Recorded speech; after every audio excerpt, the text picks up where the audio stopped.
Good morning my dear students. आज मैं आपको क्लास 12 मैथ का लेसन 5.1 कंटिन्यूटी एंड डिफरेंटबिलिटी का मैं क्वेश्चन नंबर 11 एक्सरसाइज का लेके आया हूं। क्या दिया है? Find all point of the discontinuity of where f is defined by. ठीक है, अब फंक्शनल वैल्यू क्या दिया है? X cube minus 3 if x less than is equal to 2, x square plus 1 if x greater than 2। अब greater than 2 हो गया तो आपको दिमाग में होना चाहिए कि ये कितना किसका वैल्यू हो गया? राइट हैंड लिमिट की वैल्यू हो गई। ठीक है, अब वही लेस देन है तो इसमें जो है इसमें लेफ्ट हैंड लिमिट कितनी हो गई? एक्स माइनस या लेफ्ट हैंड की वैल्यू कितनी हो गई? X cube minus 3। और क्या हो गया? फंक्शन वैल्यू क्या हो गई? एक्स क्यूब माइनस 3 हो गया। ठीक है, तो डियर हमने आपको बताया है कि जहां पे यहां पे ये फंक्शन में आपका लेस देन होगा वहां पे लेफ्ट हैंड लिमिट होगी और फंक्शनल वैल्यू हो जाएगा। ठीक है, और बराबर पे फंक्शनल वैल्यू हो जाएगा। ठीक है, और ग्रेटर देन रहेगा तो वहां पे राइट हैंड लिमिट हो जाएगी। ठीक है, उस कंडीशन पे हम क्या करेंगे? At x is equal to 2। कितना? X is equal to 2।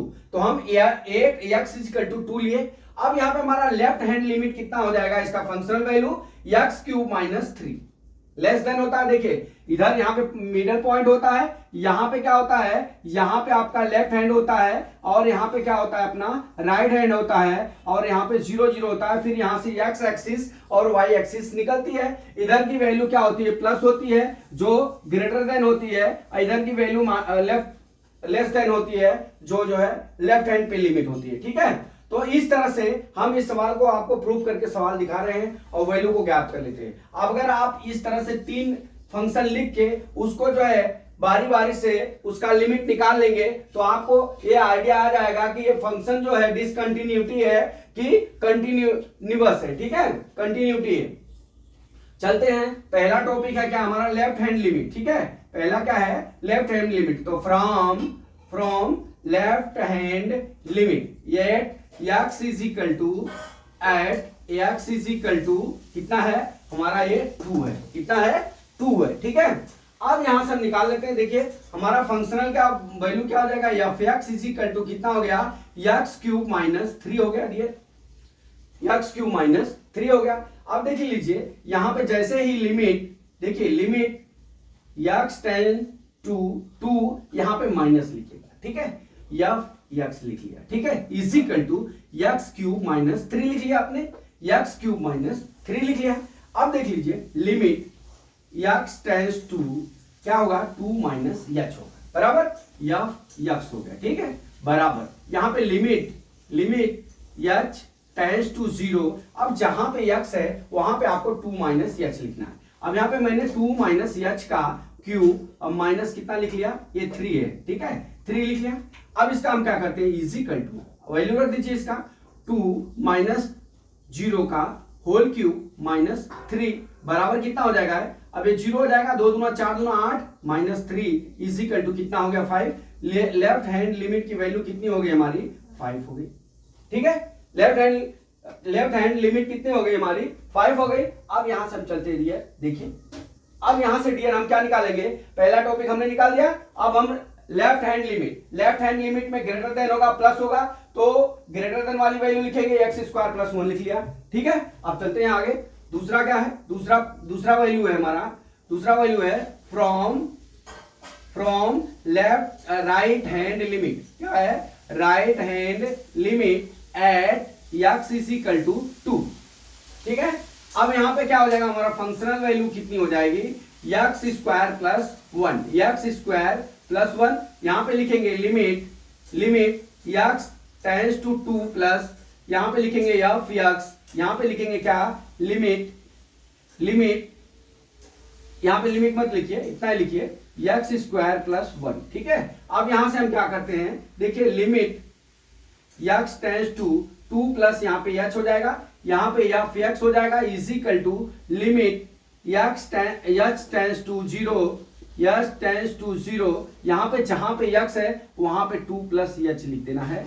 ये होल स्क्वायर अब प्लस 1 हो गया। ठीक है, अब इस वैल्यू को हमको ज्ञात करने के लिए डियर जहां पे एच है वहां पे हम 0 लिख लेते हैं। तो 2 प्लस 0 का होल स्क्वायर प्लस कितना हो गया? Is equal to 4 plus 1 is equal to कितना हो गया हमारा? 5। अब यहाँ पे राइट हैंड लिमिट की वैल्यू कितनी आ गई हमारी 5 आ गई। कितनी आ गई 5 आ गई। अब हमारा क्या है थर्ड पर्सन, थर्ड का है फंक्शनल वैल्यू, ठीक है, from functional value, functional value, ठीक है।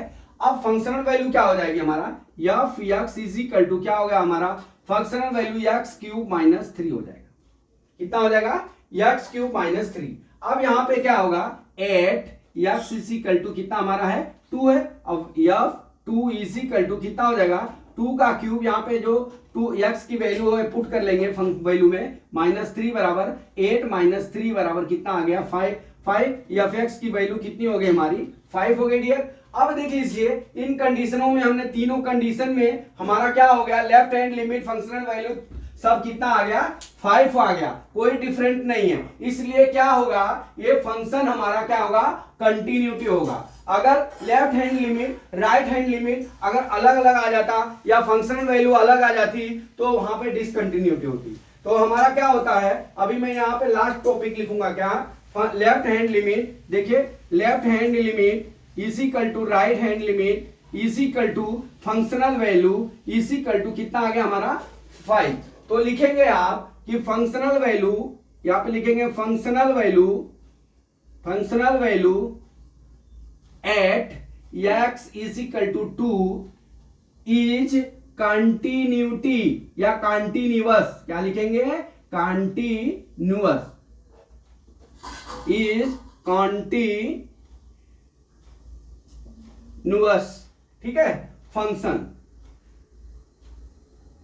ठीक है कंटिन्यूअस फंक्शन, ए डिसकंटिन्यूटी नहीं है।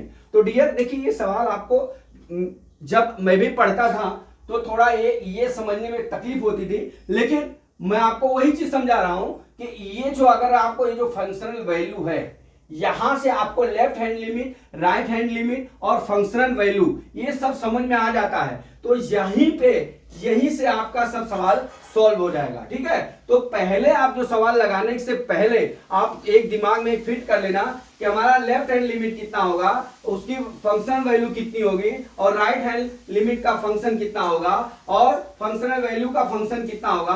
अब ये तीनों लिख के आप जो है left hand limit right hand limit और क्या करेंगे फंक्शन वैल्यू ज्ञात कर लेंगे तो आपको यहाँ पे ये मालूम पड़ जाएगा कि डिसकंटिन्यूटी है कि कंटिन्यूटी है। लेकिन इस न्यूमेरिकल में हमारा क्या है ये फंक्शन क्या है कंटिन्यूटी है, कंटिन्यूअस है, ठीक है जो रेगुलर चल रहा है, ठीक। तो माय डियर स्टूडेंट मैं समझता हूं कि न्यूमेरिकल आपको समझ में आ गया होगा। अगला न्यूमेरिकल कल मैं फिर लेके आता हूं। जय मां सरस्वती, जय भारत माता, जय जवान, जय किसान।